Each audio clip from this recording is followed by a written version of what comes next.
Welcome, I'm Vanessa Trevelyan. I'm currently President of the Museums Association, which is a very exciting position to hold.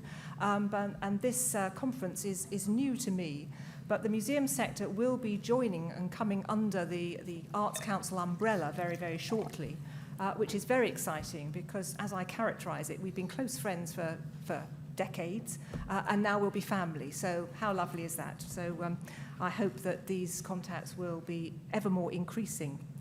Just on the housekeeping front, please could you turn off mobile phones, even if they're not on ring. Apparently the signal being searched for interferes with the audio recording that's happening within the room, so please do turn off your mobile phones. There will be an opportunity for question and answer and discussion with the audience, and there will be roving mics. So I do hope everyone is prepared with cogent things to say and experiences to contribute. One thing that came up in my discussion with some of the panel members earlier was we're just interested to know how many of you are actually practicing artists. There's no discrimination here. Hands up. Oh, actually a good... Yes, good sprinkling, lovely, thank you. That's it's just nice to know, I don't know why. It is good to know. but you know, that's good, thank you. This is a very interesting topic, and we're sort of quite constrained for time, so I want to get on it as quickly as possible.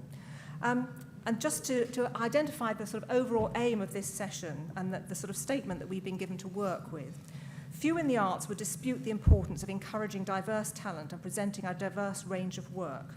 But are the arts conscientiously concerned rather than committed to real change? Has there been any significant change to what we regard as mainstream arts in recent years?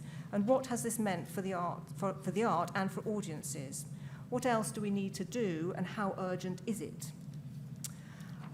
Certainly within my own museum service, I think we are probably a little more traditional than the arts, and I come from Norfolk, so diversity is described in quite a different way from some other areas of the country. We've been going through a workforce diversity programme, and I have to say, if the two Chinese people who I currently employ leave my staff, I'm absolutely stuffed in terms of my diversification of the workforce.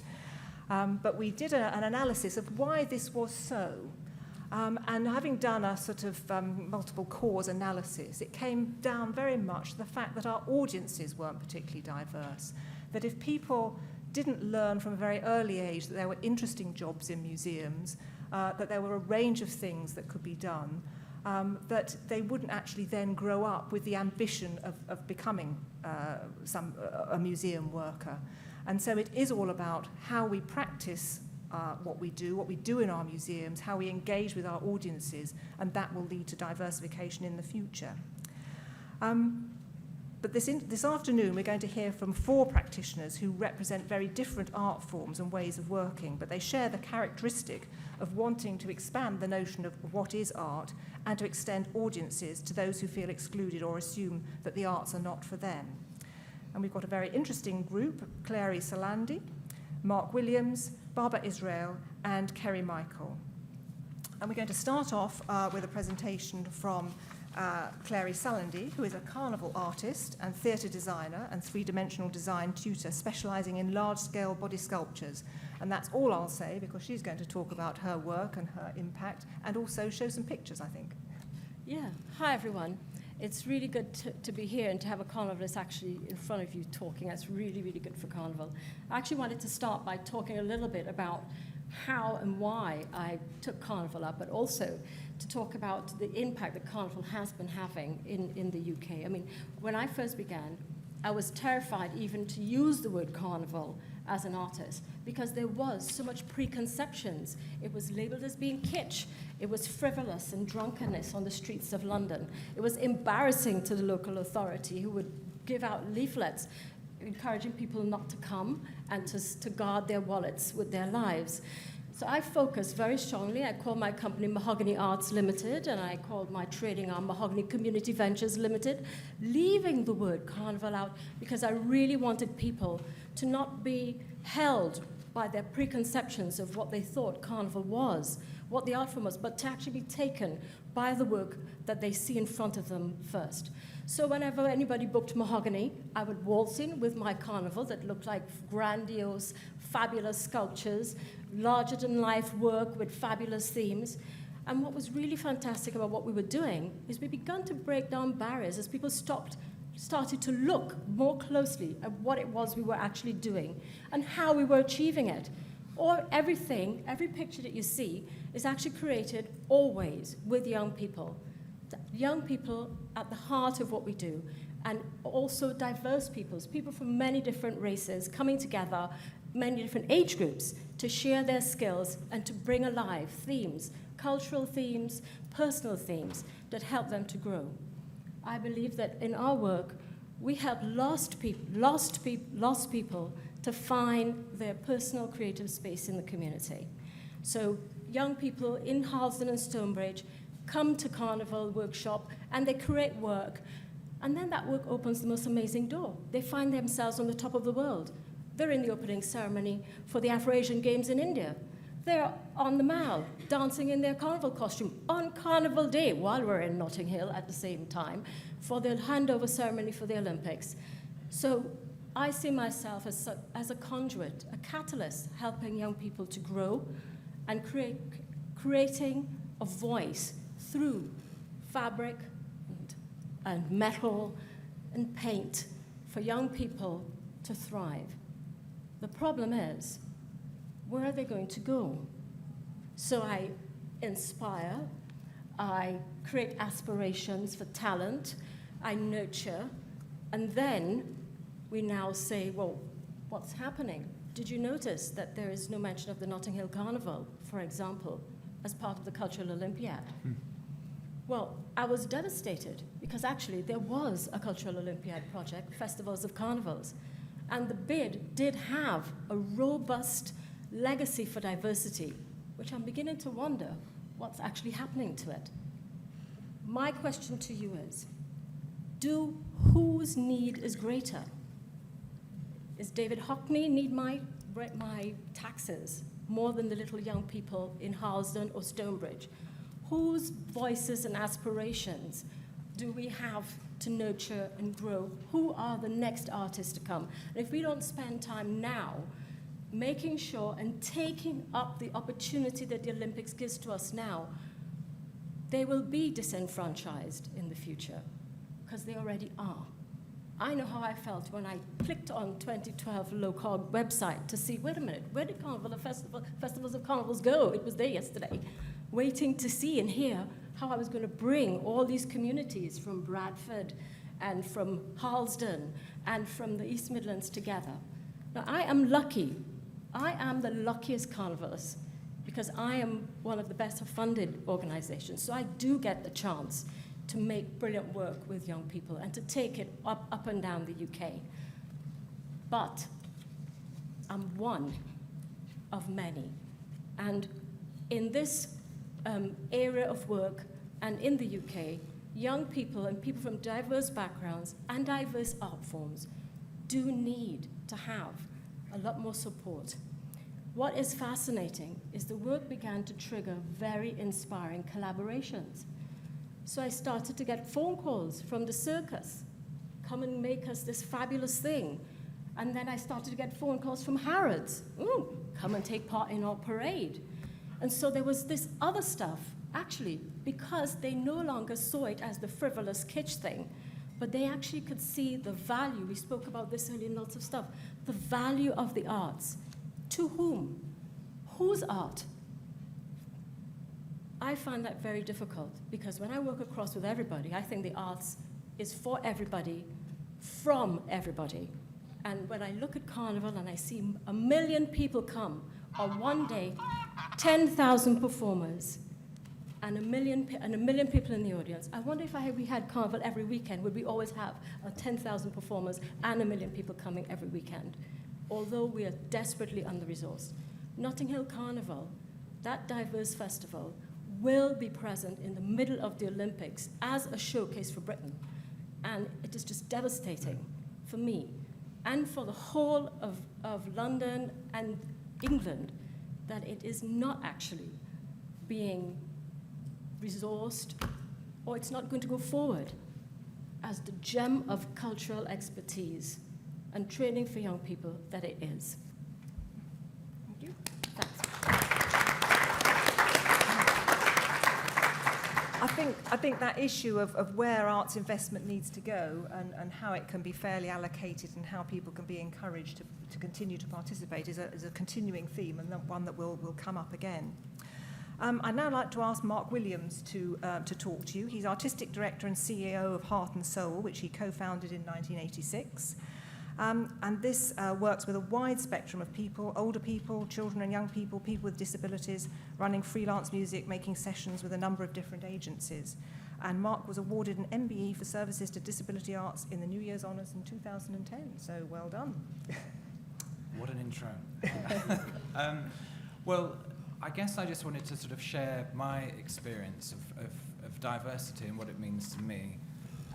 As an artist, as a musician and a DJ 25 years ago, very sort of disillusioned with the mainstream industry and just kind of feeling very disconnected because I was dealing a lot with record companies and not with people. And discovered an organisation called Shape, who were very keen to put professional artists in settings, working with lots of different groups. One of the groups of people I met for the very first time was a group of people with learning disabilities at the Lewisham Academy of Music in Deptford. And I met this group of people. I was not knowing what to expect. Within that group of people, I found a very open, very uninhibited, very enthusiastic, and very creative bunch of people who, after a few weeks or months, realized that they could create their own music. And together, we were creating something that was totally unique and totally original. And they really had something to say, because this was a group of people who were just basically trapped in the day centre. Their life was mapped out as special school, day centre, die. And they were desperate to get out and show people what they could do and reach as many people as possible. And without me having some grand ambition or business plan about what we were going to do, we just started making music together, and we gradually had more opportunities to develop and build that, and developed a relationship with the Albany in Deptford, and we're one of the last organisations to go under the umbrella of the Albany Empire in the mid-80s. And basically what we do, and what we've continued to do now, sort of many years later, is create a space and an environment where people are able to be safe, where they can be creative, and where they can be free. And it's been a really exciting, liberating place to be for myself, for the artists that we work with, for people who want to come in and work with us, for the audiences who participate and get involved at the events that we run. And very importantly to say, as well as myself getting an MBE, Pino, who was one of those first people that I met back in 1986, was also honoured for his talents as a songwriter, and he was the first learning disabled artist to get that accolade. And I guess my message really is that diversity isn't something that's a sort of tick box thing that we should be engaging with. The world is a diverse place. England, Great Britain is a diverse place. Diversity is everywhere. It's just how we choose to look at it, and there's a real important creative case for diversity, that it's by embracing diversity and not being afraid to experiment, by trying new things. We innovate, we take risks, we can be bold, we can do new things, and we add new layers, and we make new, amazing creative art. And I just feel very passionately that this is the opportunity that we have. It's something that we shouldn't feel we have to do, but it's something we should want to do, because that's where the creativity really lies. Thank you.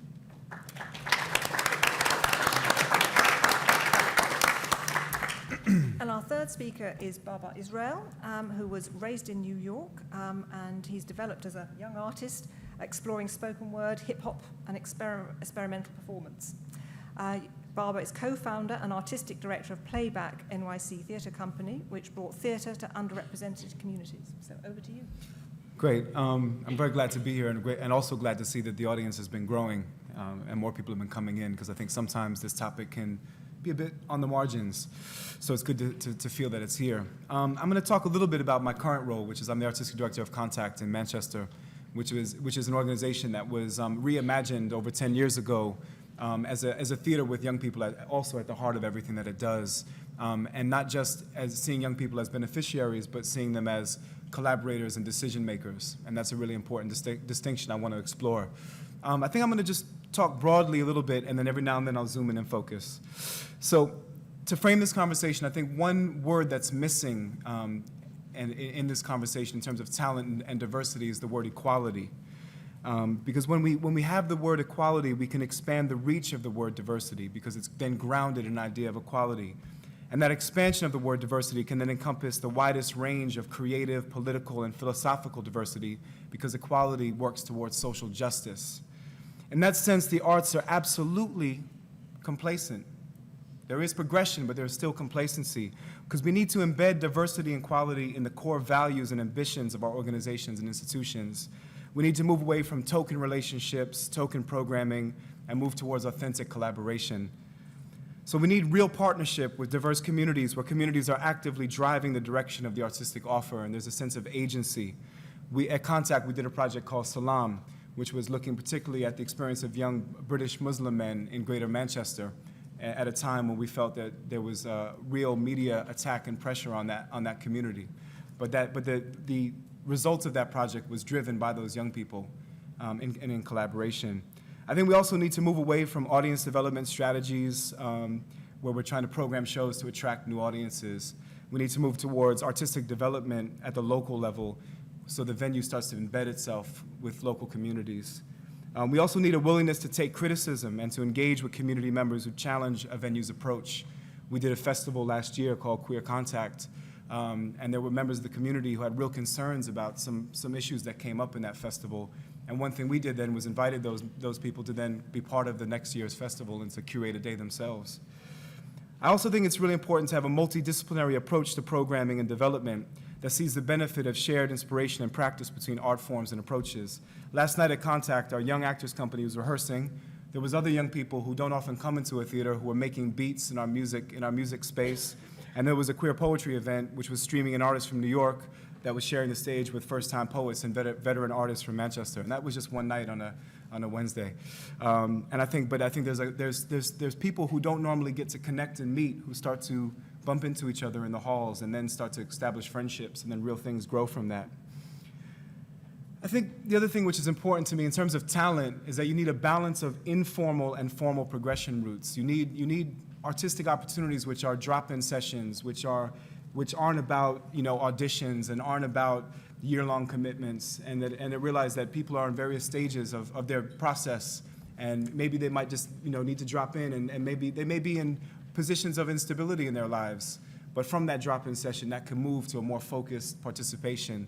So I think that's something that we're really wrestling with right now, is how do we find our balance of formal, informal progression.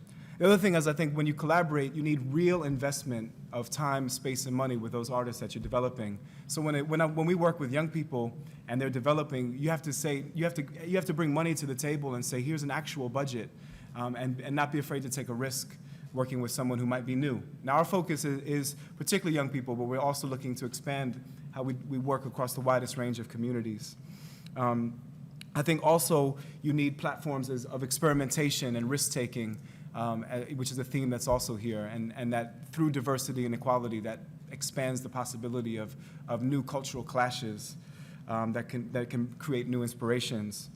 I think there's also, I kind of highlighted this before, but there's also the danger of so-called diverse work being ghettoized or sectioned off in certain times of the month, or and we need this kind of programming to be stranded throughout the year. It needs to be a real commitment that runs deeper than that. I think in terms of diversifying talent and how institutions need to change, I think there's a couple of things. I think we need to challenge the kind of ivory tower models of leadership, and where there's one person away somewhere making decisions. And we need to make the entry points for artists and institutions more transparent and more interactive and more enjoyable. So one thing we're doing at Contact, we have a young programming team, a group of young people who go on a year-long journey who work to program the venue with myself. And we have pitch parties where artists, and this was something that was actually inspired by Decibel when I first came to the UK, where there's a chance for artists to come in a more interactive space, because not everyone wants to write proposals, although I think it's an important step in your development, but in terms of a first point of engagement, more interactive spaces. And in terms of other other benefits, I think that the other thing I would say is also we need to connect with existing subcultures. I think there's a danger that sometimes, and it was nice to hear Alan Davey mention the Arts Council's not looking at this separation of high and low art, and to hear this thing about graffiti and this, that it's about the integrity of that artist. It's, anyone can bring integrity and excellence into any form. In terms of why it matters, I just have to echo Mark. It's not an option. Diversity is not an option. It's a reality. It's ever present. It's just a matter of whether we want to engage with it, and we have to challenge the kind of default psychology that's inherent. That actually asking the question is a problem, in my opinion. That it's actually that's actually disempowering the situation, and it's imagining some kind of default, in terms of who should be leading these discussions.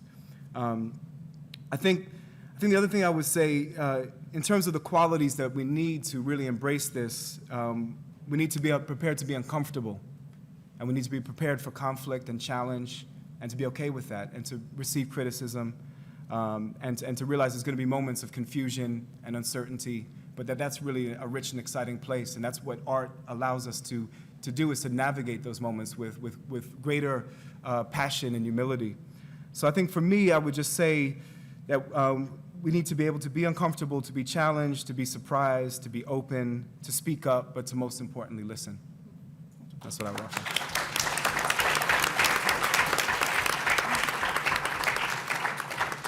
And our final panellist is Carrie Michael, who's Artistic Director and Chief Executive of the Theatre Royal Stratford East, which, as an organisation, provides a platform for the underrepresented and very frequently changing communities in the East End of London.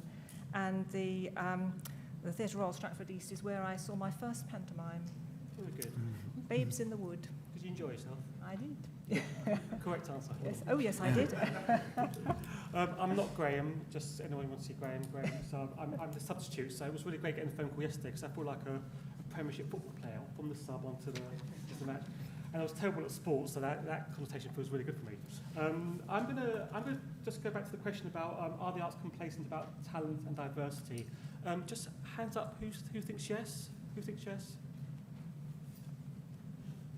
Yeah, because we were just having a conversation about where we're preachers to converted in this room. Would everyone be in this room have that opinion?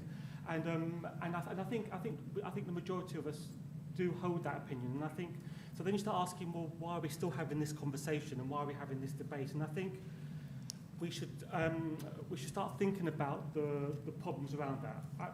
I think we're confused. I think as a sector and a society we're confused, and I thought it was really clearly borne out by that multiculturalism speech by Cameron a few days ago about what is multiculturalism and all that semantics about what makes society. And then we've got more confusion around the big society. And then we've got more confusion around this thing about cultural diversity, and we've kind of given up on cultural diversity because we've kind of failed cultural diversity. Some of us, I'm not that old, but even I have been doing these things for about 10 years now, and it was a cultural diversity agenda, and now because we haven't solved that one, we can't make that work in our brains. We've gone to diversity, which is looking at the bigger agenda, gender, sexuality, ability, on all that, on all those things. So I think we're confused, and I think we're in a mess. But I'm an eternal optimist, and I really am. And the reason I'm an eternal optimist is because, as echoed by the people, if we get it right, it's not about diversity; it's about equality. So it's about humanity. It's about people being equal. And my Theatre of Stratford East had a very simple philosophy back in the day, which was about actually everyone had a right to have the story on stage and for it to be heard. Very simple. And we talk about it regularly that we do what we do because we want to try and make the world a better place, and that's very grand. And we're up our own things, but I mean we need that to kind of drive ourselves on. So I am an eternal optimist, but we are in a mess, and it is really confused. Of course, the biggest problem around it is that because we've been grappling with it, a lot of us, we've all started, as other people have echoed, from a negative point of view.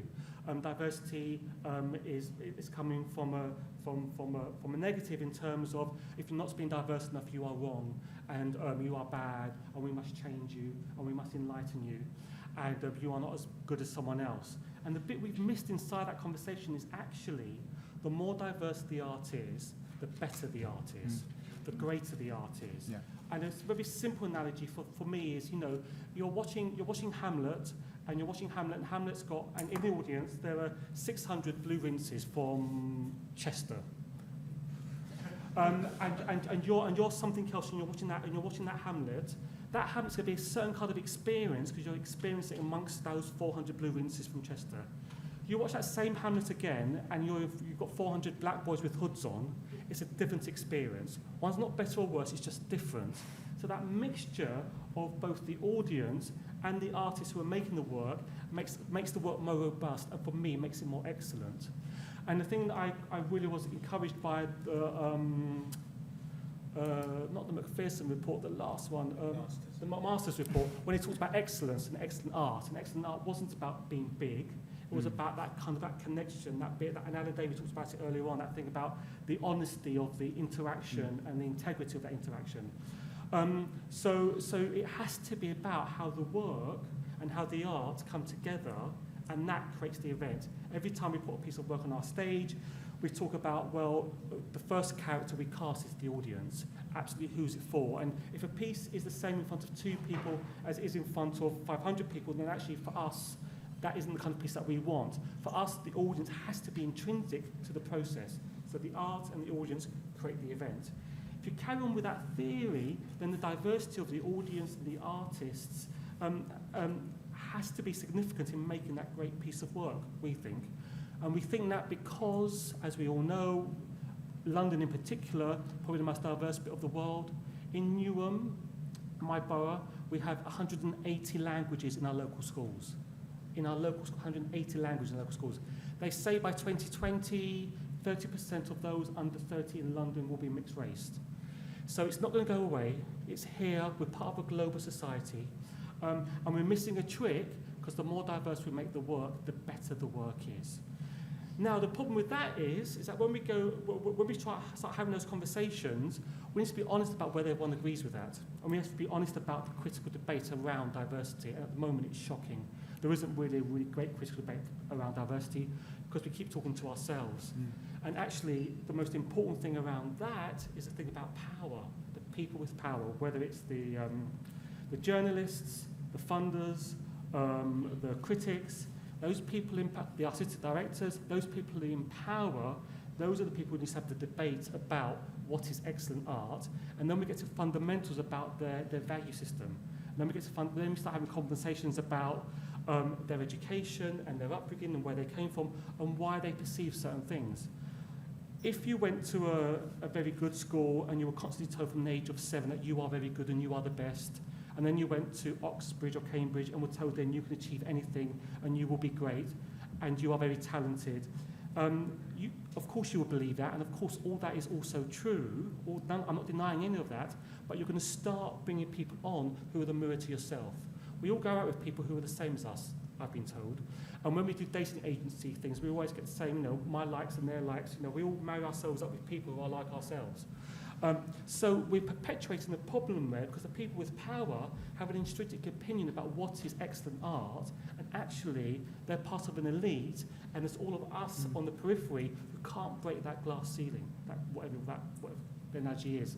Felix Cross had a great analogy about that, which was actually the problem with equal opportunity forms is they've just plastered over the glass ceiling, so you can't see the light anymore. Which I think is a really good analogy about, I digress. So, it has to be about who holds the power, and within that it has to be about the critical debate. Moving forward, the one thing I'd say is I think it'd be really good if we could map success, if we collectively could map success and work out what we want to achieve in 10 years' time. We know it's not right, we know it's not working, we know there's problems, but I think collectively we need to map success, and that's everybody, because we are in a mixed economy. That's the commercial sector, the private sector, the funders, the audience. Because, 10 years on, we are no closer to having more diverse cultural leaders than we were 10 years ago. I was trying to think of a black, I work in theatre, I'm a theatre director, I was trying to think of a black theatre designer. Can anyone think of a black theatre designer? Oh, thank you. I'll get that name. I was before they axed Timber and Carrie Theatre Company, so there was more funding for theatre. Well, you make my point. Thank you very much. In that sense, in some ways it's really shocking. So let's collectively, in a positive way, come up with some key targets that we all want to achieve, and then let's do those. And let's also give the Arts Council and everyone else enough teeth so they can really put people to account. I appreciate we don't want to create a blame society, but also let's judge people on their track record, on what they've achieved. Because actually there's some really, really talented people running some really big organisations around the country, and they're really bright. And if they intrinsically think that diverse art is great art, they would have solved some of these problems. They would have brought up the right kind of talent they wanted to bring up. And they're not doing it because intrinsically there are too many people in this country who actually don't really believe diverse art is great art. Mm. Okay.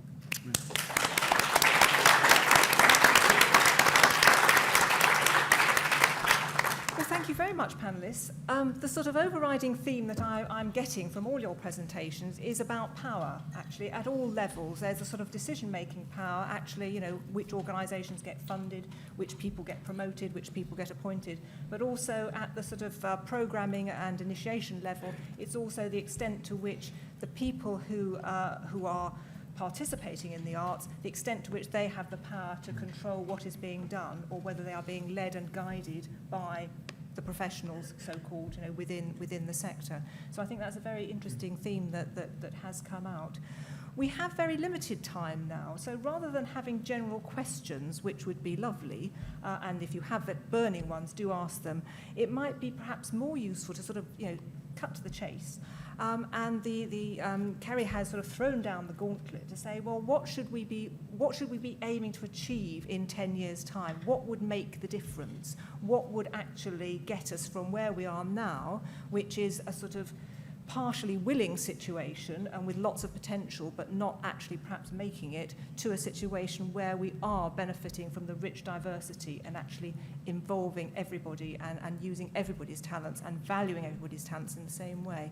Would that be a helpful thing? And somebody has immediately put their hand up. That lady at the back, and there's another lady at the front. So if that's the first two.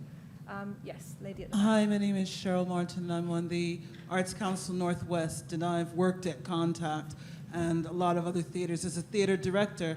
I think you hinted at what, you know, part of the solution would be a combination of what Baba said and what Carrie said, which is in 10 years, the people making the decisions should not be a monoculture. Yeah. You know, we shouldn't be having to convince, everybody who came from the same background to notice that people are from other backgrounds.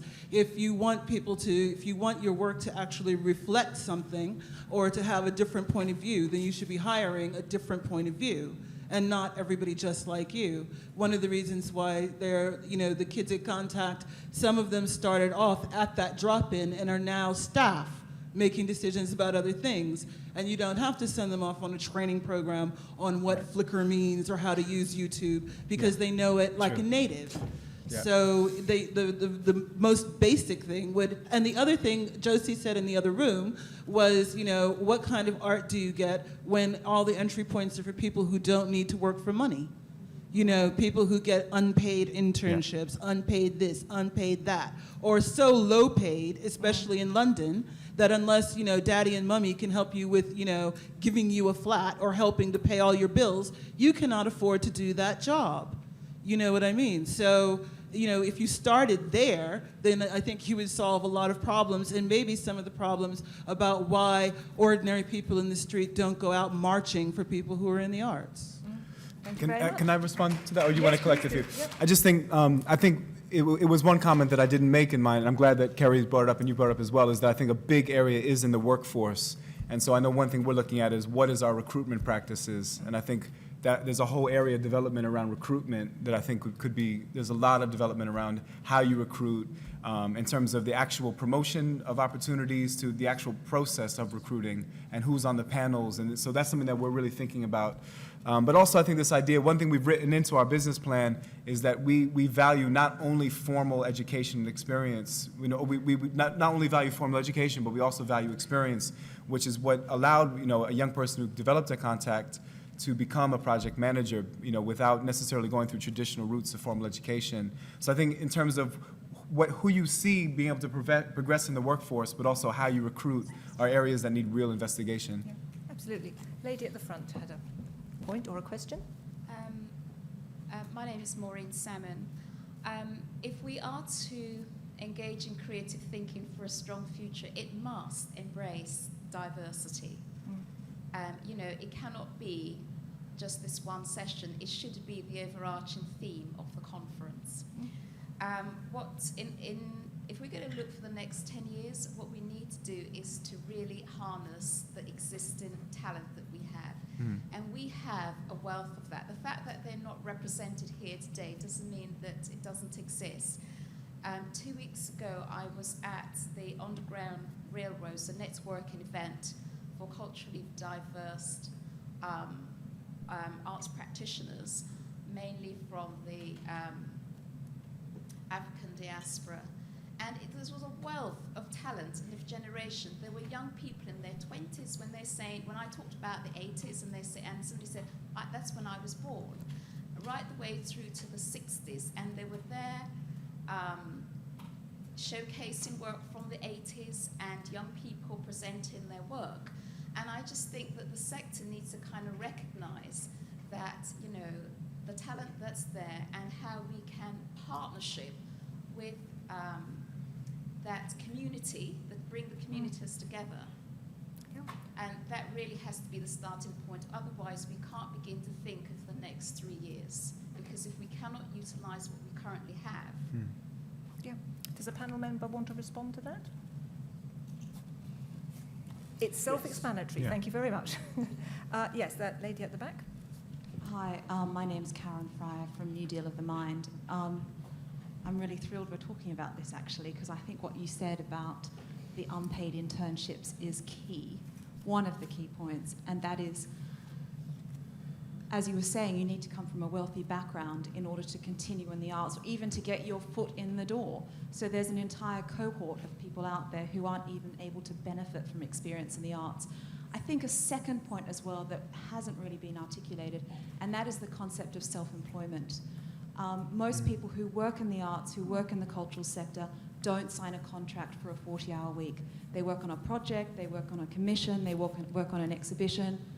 We need to be educating the young about how do you make yourself self-employed? How do we make it a viable option? And it shouldn't be the reserve of people who come from more wealthy backgrounds that have access to this type of knowledge. So I think predominantly for me and the experience that we've gone through as an organisation, 2 points, the first of which, end the unpaid internships and send out education there about self-employment. Okay, very useful thoughts. Any comments on that? No? The only thing I might quickly just say is that I think it's a commitment we've made as an organization to pay young people as our ushers, what we call hosts, because we want diverse representation in those positions. So we've made a commitment that we know if they're unpaid positions, that's going to change the makeup of who's present. But also that when young people work as artists or facilitators, they are paid. And I think that is a commitment. And I think that's something that we're going to have to make sure that we stick to in the challenging climate that we're in. Otherwise, we're going to see real negative shifts. The only other thing I would say is, I think, this was hinted earlier in the conversation, this balance between artists and their professional development and their exploratory work in the creative realm, but also developing their business skills. And I think that nurturing those professional skills is really important because it does help develop more autonomy and forward direction. And I think that's an area that we're really trying to look at right now. Okay, there's a young man at the back. Can I just Oh, Please. yes. I just Clary. wanted to pick up on that just to say that that's one of the issues that Carnival really suffers from. Everybody expects that it's a voluntary thing and that we should just create it with nothing for nothing. Well, actually, I use my Arts Council funding to pay our young people over the summer, because if we don't, they'll go and sell shoes. Yeah. And I want them to be creative individuals, and I don't want them fed up moving boxes in the back of Tesco's. So we will pay them, and they will stay. I can't afford to pay them for the time that they actually do put in to create that work. So they come at 10, and they leave at 3 a.m. And their parents don't even ask where they are, because they know where they are. And they ring, and they're there. So we provide a safe environment with a bit of pocket money that says the arts is an industry and can be a career. But I still worry, once they finish with us, what then? Yeah. Hi, I'm Henry Van, Public Affairs and Policy Officer from the Incorporated Society of Musicians. I'd just like to obviously echo the stuff about internships as well, and it's very important that they are actually accessible to people and they don't just live with their parents and come in, because that's not accessible to so many people. But there is that real risk of a negative shift, as you were saying, actually. So rather than what do we need to do to make it better, it's actually what do we need to do immediately to stop it getting worse. And that's, if it's off the curriculum, if it's off the English baccalaureate, if we have, from my point of view, from music's point of view, if we have music services suddenly increasing their fees by 130% in some cases for music lessons, we're going to see huge problems with diversity. I mean, that's just a couple of points. Okay. Kerry. Can I just say, I really take the point, and I think that's really valuable. But I think we're moving the deck chairs around on the Titanic at the moment, in terms of the conversation. I think interns are important, and of course we've got to kind of develop our talent up. But actually, we're at a point where actually the arts is going to change. There's a whole new beginning, a whole new chapter happening in the next 4, 6, 8, 10 weeks. And within that, the power will go somewhere for the next 4 years. And I think we need to work out how we make those people who've got the power accountable for that power, and how we diversify that power, because otherwise we'll be back here again in 5 years' time talking about wouldn't it be good if we had lots of touchy-feely training stuff. I'm not being derogatory about it at all. I'm just trying to make a point and be provocative. In that sense, when actually there's some big stuff going on, who are the big people in our society, in the cultural sector, who are setting the agenda, setting the debate about what is good art? Who are those people? And let's challenge those people to have a debate about that, because I think we'll find some stuff in that there'll be some boils there we need to lance. So are you throwing down the gauntlet to the Arts Council? It's not just the arts. Yes, I am. But we work with the Arts Council, and the Arts Council actually are an ally, because we're all trying to do the same thing. And actually, we all work in a mixed economy. So it's the Arts Council. We work with the commercial sector. We work with the amateur sector. We work with music. We work with a whole different kind of art forms. It's a mixed bag. And if we just put all of it on the Arts Council, what we're really doing is devolving our responsibility. I can make a change in my building because I have a certain amount of power.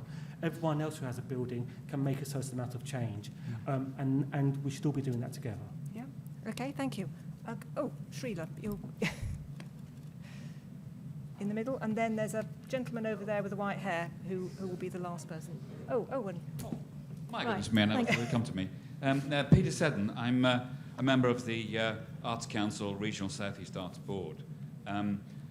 But I'd like to speak up for a second or two for the museum sector, particularly in relation to power and in relation to what's been happening in museology and the restructuring of our understandings of history through museum collections and so on. For example, the conference Margins to the Core at the V&A, many in this room may have been to it, was an exemplary example of that kind of discovery. And many museums, of course, are now actively involved with artists who are intervening into their collections. The classic example, of course, is Fred Wilson, who's reconfigured our understandings of the past and how artworks, both contemporary and old, can be reshaped. Okay, that's fine. But where do we go in 10 years' time? Here's a thought. In 10 years' time, we will know that this has really been taken on board when you walk into the National Gallery and you walk into the main room, and you will see 16th century Benin bronzes there as part of the permanent collection next to the Titian and the Tintoretto. Okay, that's a very useful thought. How many people sort of feel that would be a step forward in terms of diversity? That actually bringing those collections together? Not an overwhelming response, but a start. Okay. Oh, right.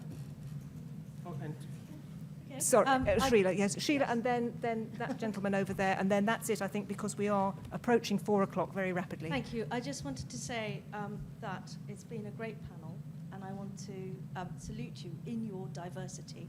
I think the conversation about diversity has got richer, and I just wanted to remind people that it's 35 years ago that Naseem Khan wrote The Arts Britain Ignores. So we've had 35 years of public policy discussions on this subject. The Arts Council has periodically set out some big statements, and I remember distinctly Trevor Phillips, one time chair of Arts Council London, talking about scary monitoring.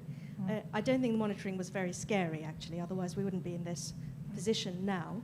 So I just want to pick up Kerry's point that in 10 years' time, we need to be able to hold achieving great art for everyone, with one of its goals being workforce diversity to account.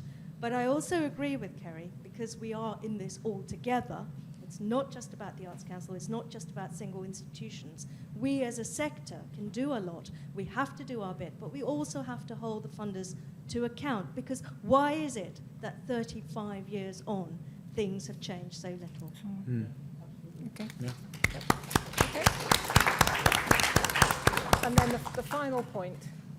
It's the final point, but it's also, it never feels like you're actually saying anything. My name's Topher Campbell. I'm a theatre director, film director, writer, campaigner. Been around for about 20 years in the arts, and I remember when I was a teenager, I think I was 19, I came to a conference and they were talking about these sort of things. But I kind of wanted to just say Temper Tea, Tiny Temper, Lethal Blizzle. I wanted to say, people like, I don't know, Theo Walcott, I don't know, anybody else in the music industry or in the football or anybody who's running track right now. Those are the places the younger people are aspiring to. I aspired to be a basketball player when I was a kid. I didn't think there was a place for theatre or filmmakers like me who look like me. We're going to go and do our thing anyway. You know, the younger generation, I'm nowhere near the younger generation. I'm going to do their thing. I'm one of the older generation. And the older generation, those of us who have been around making work, are still doing it anyway. The people that you represent, the organizations that you represent, don't even feature. You don't even feature. Because there are people getting on buses down in Streatham, people getting on buses in Hackney, who are getting stopped by the police, who are getting stopped because they can't afford to get to college, and they're fare dodging on their Oyster cards, or having to go and do nighttime jobs. They don't even feature. This is also an issue about poverty and how poverty affects people, from not only the younger people, but also people in middle age and mid-career. I remember there was a time when we talked about developing artists. You know, you're 20, you're 30, you're 40, you're a developing artist. I myself applied for many artist director jobs. I haven't got them, but I actually run a company called The Red Room now, which is a small sort of a light on its feet company that's based around human rights. I wanted to say that I'm one of the survivors, but I'm of a generation that not many people are. We have lost that generation. So the thing is that I started by talking about Temper Tea and Tiny Temper and Lethal Blizzle and those are people. The reason I talked about those guys is because there are success stories in the arts. Steve McQueen, Isaac Julian, Yinka Shonibare. There are success stories. Those are the profile guys. And there are a lot more people like that doing this kind of work. People got to catch up and do their research and make connections in places that are not comfortable to you in order to make changes in your institutions. And that's what I should say. You should be self-challenging in a way that all of us have to be self-challenging. I personally have to be self-challenging because when I have an office in Covent Garden and I walk into that office as a 6'2" black man, middle-aged black man, people are still frightened of me.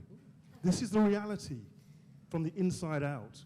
So this debate needs to get to a grassroots level. People need to understand what is actually happening in terms of the experience of writers, of directors, of people who are on the stage, carnival makers, who are actually involved in their own cultural front line. And we can't be polite about this because those people who can't see you will never see you and you will never see them. So we've got to find some way of making those connections, and that needs to be a way forward. Okay, thank you very much. Thank you very much for a very thought-provoking final word. I think, just to sort of summing up very, very briefly, so you can go and get your coffee, that it is about power. I think that's what it seems to come down to, power and equality. And it's not just about giving other people power, it's about giving up power. And, you know, I speak from the perspective of myself of being, you know, in a position of power within my organisation and being the sort of demographic that probably doesn't get it. So, you know, I accept that. But, and I know that I have to give up power, and that's very hard to do when you've spent a career getting it. So I think, you know, that's quite a useful perspective. And thank you so much for a fantastic discussion. That's been a really excellent session. Thank you very much to the panel members, and thank you, the audience. Thank you. Thank you. I appreciate it.